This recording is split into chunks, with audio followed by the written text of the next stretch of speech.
Everybody, we are in all things algebra. This is the geometry version, 3-7 equations of lines, point, slope, form. Now, I've already done part 1, which was problems 1 through 6. I've already done part 2, which is problems 7 through 12. So check out those videos if you're just now seeing this part 3. Part 3 is 13 through 16. All right. Now, I've already done number 12, which is the same thing as 13 and 14. They want me to write an equation that's perpendicular to an equation that is not in y equals mx plus b form, which sucks, in point slope form. Okay, so the first thing I got to do is I have to change this into y equals mx plus b. The reason is because I need to know what their m is in order to find my slope. That means I'm going to subtract x to the other side of the equal sign. Now, I cannot combine this negative x and the minus 5 because they are not like terms. You have to have numbers that both have an x in order to combine them. Or you have to have numbers that neither one have an x to combine them. I said all that to say this. There is the slope, -1. They want the perpendicular. That means they want the opposite reciprocal. Well, the opposite of a negative is a positive. Okay, put the plus or don't put the plus. It's completely up to you. A reciprocal of a 1 is a 1. Here's my formula. Gosh, I'm having a hard time writing all of a sudden. So y minus y1 is the 3. My perpendicular slope, +1. Then x minus your x1 is the 7.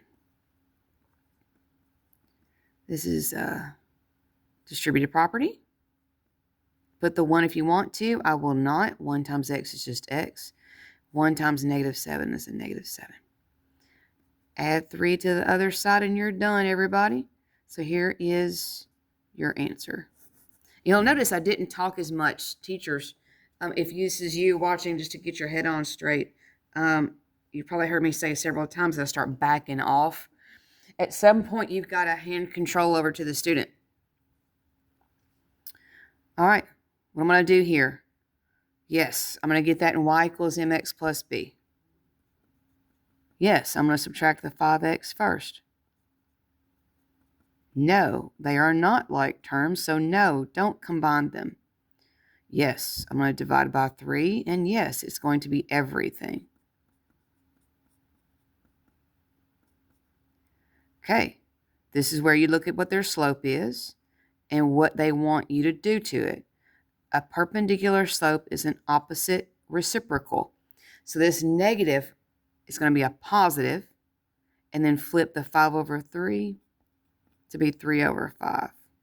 So there is the m you're about to use. No, you don't have to write this formula over and over and over again. As a teacher, though, I typically do, because some students need to see that I am plugging in into the same location every single time. Because believe it or not, some students don't even realize that. I'm plugging in the y1 every time. I'm plugging in the m every time. I'm plugging in the x1 every time. And some people just don't realize that.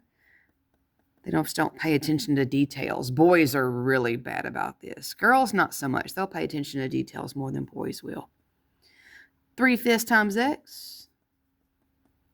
And 3/5 times a 5. And again, if you're wondering how I'm doing this without a calculator, I'm basically just cheating.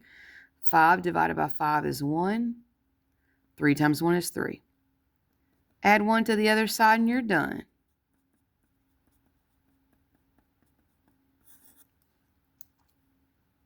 All right, 2 more problems to go. 15 and 16 are very different than the other 2. They want the perpendicular bisector. All right, it says on number 15, AB is formed by A being at -1, 4, and B being at 5, -2. So the first thing I'm going to do is I'm going to draw those out and give myself something to look at.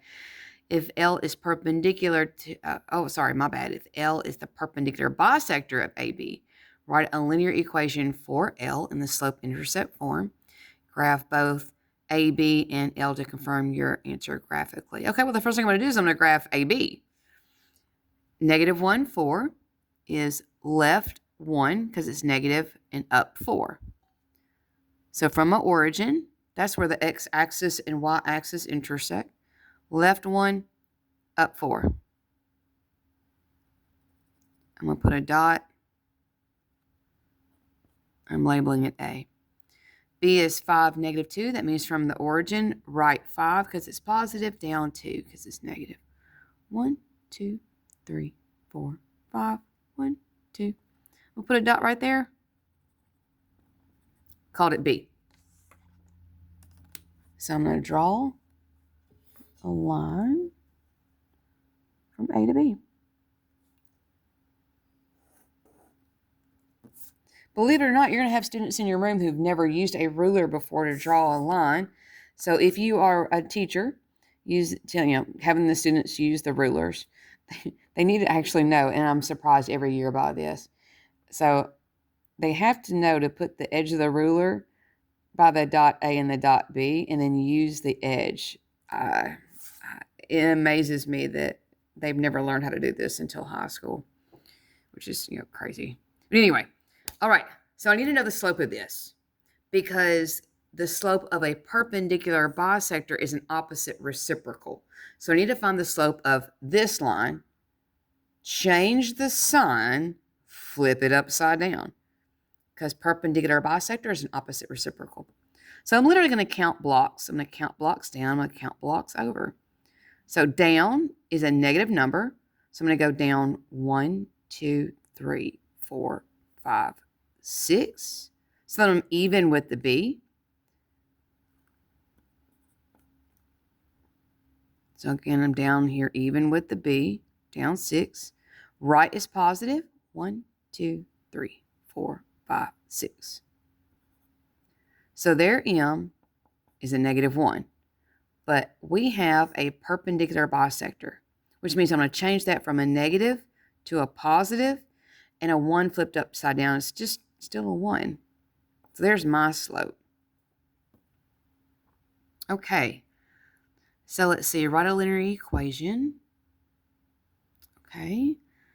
Slope-intercept form. Hang on. Somebody's at my door. Hang on a second. All right. Sorry about that. Somebody was at my door. Okay. What was I doing? Okay. So I need to do the perpendicular bisector. All right. So I guess because they don't tell me what the bisector is, they're wanting me to, I guess do that myself.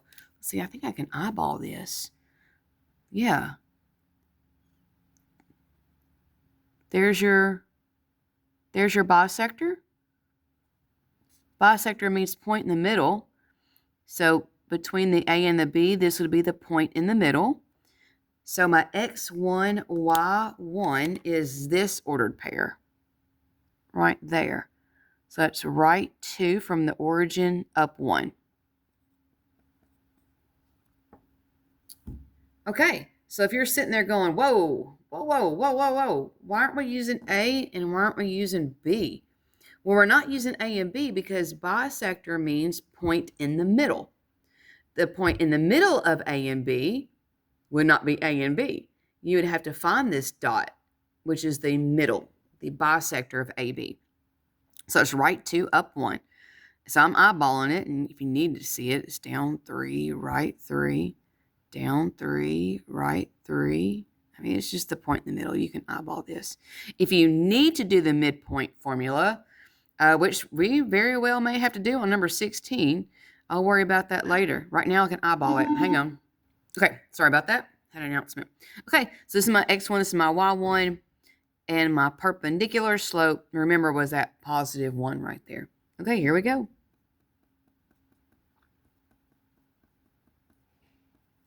All right, y1 is the 1, m is a 1, x1 is a 2. Distribute. Won't put the x or just the 1x. Usually I don't. All right, add 1. Here's your final answer.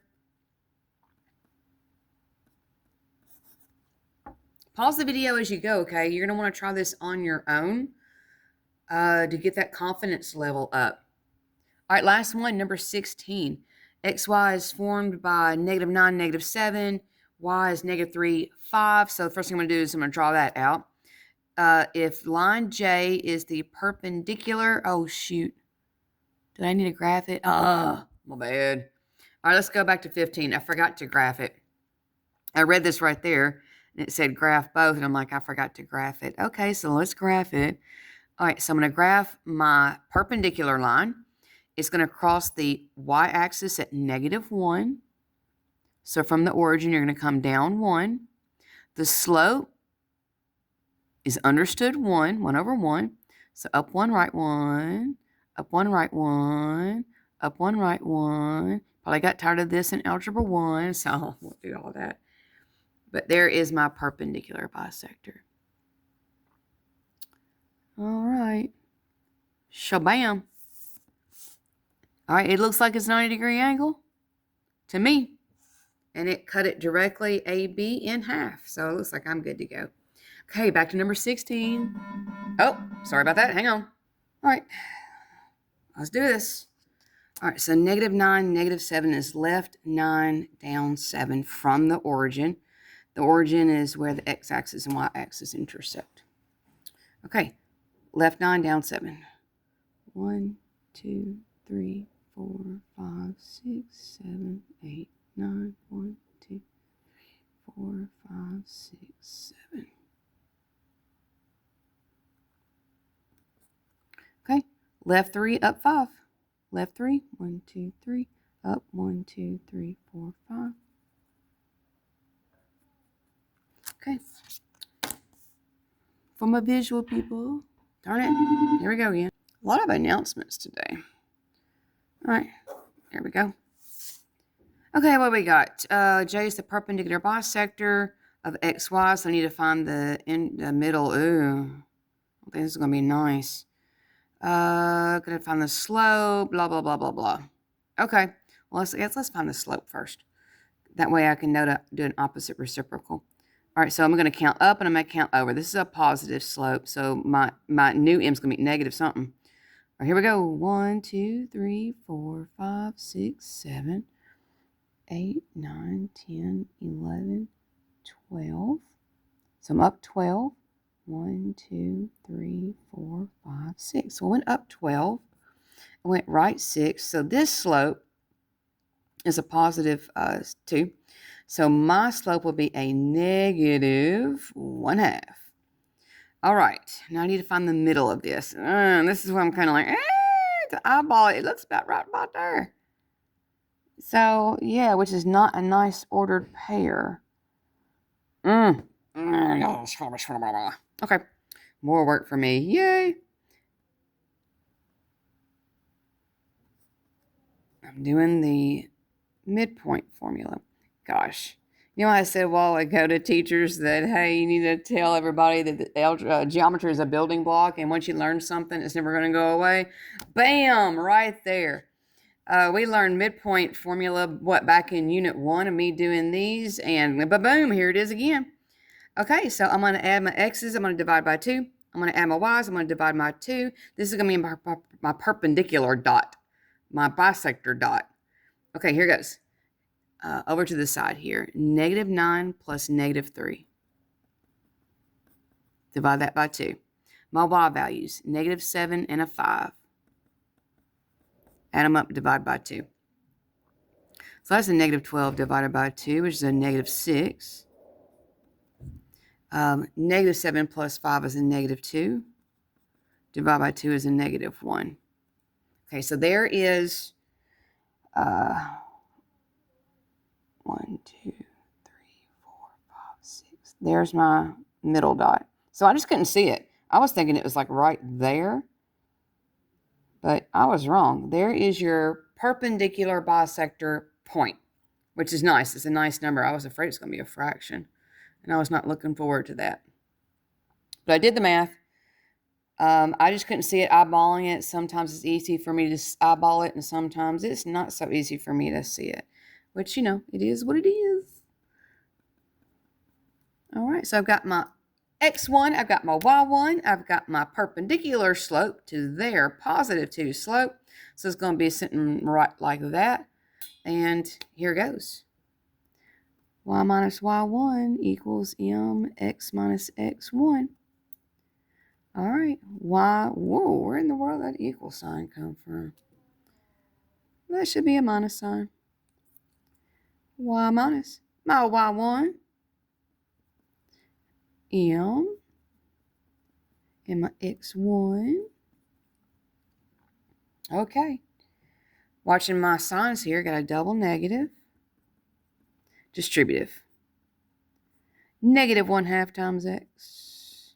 Negative 1/2 times a positive 6.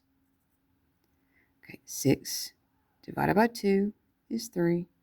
Negative 1 times 3 is negative 3. There's your little shortcut if you're looking for one.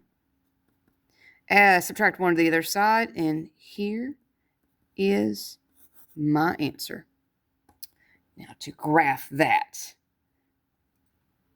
it hits the y-axis. That's why we call it a y-intercept at negative 4. So from the origin, I'm going to go down 1, 2, 3, 4. This is where that line is going to cut through. I've already got my bisector dot. So basically, I'm just going to connect them and tell you it looks like a 90-degree angle. And boom, I'm done. All right, you guys, I hope you enjoyed this lesson. I say that very loosely because a lot of people don't like geometry like I do, but I'm a math nerd. So this was, again, 3-7. This was part 3. If you have any questions, let me know. Ask your teacher. Y'all have a good one. The practice problems are all y'all's.